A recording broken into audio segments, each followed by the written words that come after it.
Friend, ಯಾರು ಹೇಳಿದ್ದು ಮ್ಯಾಥಮೆಟಿಕ್ಸ್ಗೆ ಭಾವನೆಗಳೇ ಇಲ್ಲ ಅಂತ? ನಾನ್ ಹೇಳೋ ಈ 4 ಅಂಶಗಳಿಂದ ನೀವ್ ಅಂದ್ಕೊಂಡಿರೋದನ್ನ ನಾನ್ ಸುಳ್ಳು ಮಾಡ್ತೀನಿ. 1. ಸಮಾನಾಂತರ ರೇಖೆಗಳು ಎಂದಿಗೂ ಒಂದಾಗುವುದಿಲ್ಲ, ಆದರೆ ಅವು ಅನಂತದ ಹಾದಿಯಲ್ಲಿ ನಿರಂತರವಾಗಿ ಜೊತೆಯಾಗೇ ಇರುತ್ತವೆ, ಜೊತೆಯಾಗೇ ಸಾಗುತ್ತವೆ. ಸಮೀಪವಿಲ್ಲದಿದ್ದರೂ ಹೃದಯದಲ್ಲಿ ಹತ್ತಿರವಾಗಿರುತ್ತದೆ. Parallel lines can't intersect each other, but they can walk together till infinity. 2. ಕೆಲವು ಸಂಬಂಧಗಳು ಛೇದಕ ರೇಖೆಗಳಂತೆ ಒಂದೇ ಬಾರಿ ಭೇಟಿಯಾಗುತ್ತವೆ, ಆದರೆ ನಂತರ ಮತ್ತಿನ್ಯಾವತ್ತೂ ಭೇಟಿಯಾಗುವುದಿಲ್ಲ. ಆ ಒಂದು ಭೇಟಿಯೇ ಜೀವನದ ಪಾಠವಾಗಿರುತ್ತದೆ. Seconds intersect each other only once, and then they never meet again. 3. ಕೆಲವು ಸಂಬಂಧಗಳು ಅಸಿಂಪ್ಟೋಟ್ಸ್ಗಳಂತೆ ಹತ್ತಿರಾನೇ ಇರುತ್ತೆ, ಆದ್ರೆ ಎಂದಿಗೂ ಒಂದಾಗೋದಿಲ್ಲ. ಜೊತೆಗಿದ್ದು ದೂರವಿರೋ ಸಂಬಂಧಗಳದೆಷ್ಟೋ ಇದೆ ಅಲ್ವಾ ಫ್ರೆಂಡು?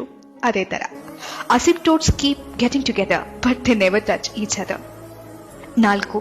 ಕೆಲವೊಮ್ಮೆ ಜೀವನದಲ್ಲಿ ನಾವು ಬಿ ಇದ್ದ ಹಾಗೆ ಎ ಮತ್ತು ಸಿ ಅನ್ನ ಸೇರಿಸುವ ಸೇತುವೆ ಆಗಿರ್ತೀವಿ. ಎ ಮತ್ತು ಸಿ ಒಂದಾಗಲು ಕಾರಣವಾಗ್ತೀವಿ, ಆದ್ರೆ ಅಂತ್ಯದಲ್ಲಿ ನಾವು ಬಿ ಮಾತ್ರ ಒಂಟಿಯಾಗ್ಬಿಡ್ತೀವಿ. B is the one who introduce A to C but ended up alone. ಅಲ್ಲ, ಈ ಬಡ್ಡಿ ಮಗನ್ ಮ್ಯಾಥ್ಸ್ಗೆ ಇಷ್ಟೆಲ್ಲ ಎಮೋಷನ್ಸ್ ಇರ್ಬೇಕಾದ್ರೆ ಮನುಷ್ಯರು ಸ್ವಾಮಿ ನಾವು, ನಮಗಿರೋದಿಲ್ವಾ ಎಮೋಷನ್ಸು? ಇದೆಲ್ಲ ಇರ್ಲಿ, ಈ ಮಾತುಗಳಲ್ಲಿ ಎಕ್ಸ್ ನ ವ್ಯಾಲ್ಯೂ ಏನ್ ಹೇಳಿ? What is the value of X?